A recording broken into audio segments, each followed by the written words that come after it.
ఈ సీజన్లోనే highest runs and highest chase కూడా ఒకే మ్యాచ్లో జరిగింది. టూ టీమ్స్ పరుల వరద పారించాయి. కేఎల్ రాహుల్ 10 రన్స్ వద్ద ఉన్నప్పుడు శశాంక్ క్యాచ్ మిస్ చేశాడు. తర్వాత రాహుల్ అండ్ నితీష్ రాణా పంజాబ్ బౌలర్స్ని చుక్కలు చూపించారు. ఫోర్స్ అండ్ సిక్సెస్తో చెలరేగి ఆడారు. ఈ మ్యాచ్లో రాహుల్ 67 బాల్స్లో 152 రన్స్ చేసి హైయెస్ట్ ఇండివిజువల్ రన్స్ చేసిన బ్యాట్స్మెన్గా రికార్డు క్రియేట్ చేశాడు. అలాగే సెకండ్ వికెట్కి 220 రన్స్తో సెకండ్ హైయెస్ట్ పార్ట్నర్షిప్ రికార్డు చేశారు. నితీష్ రాణా 44 బాల్స్లో 91 రన్స్ చేసి సెంచరీ మిస్ చేసుకున్నాడు.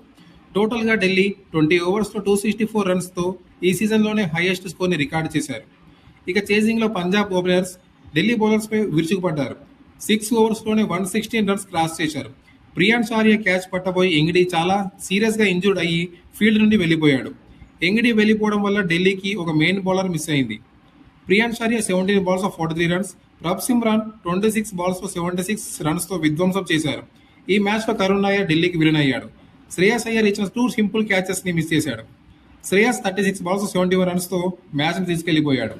పంజాబ్ మరోసారి 200+ స్కోర్ని చాలా ఈజీగా చేసింది. అలాగే తన పేరుపై ఉన్న 262 రన్స్ హైయెస్ట్ రికార్డ్ చేసి మళ్ళీ తానే బ్రేక్ చేసింది. ఈ విక్టరీతో ఇప్పటి వరకు అన్బీటన్గా పాయింట్ టేబుల్లో టాప్లో కంటిన్యూ అవుతుంది.